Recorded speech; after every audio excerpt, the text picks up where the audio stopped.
Backing up photos, contacts, and your phone's other content to your PC or Mac has never been easier thanks to Samsung Smart Switch. If needed, you can download Smart Switch for your Mac or PC from Samsung.com and for your phone from the Google Play Store. To start, connect your phone and computer with a USB cable.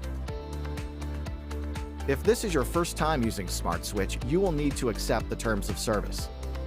Tap Continue. And then tap Allow. On your computer, click Backup.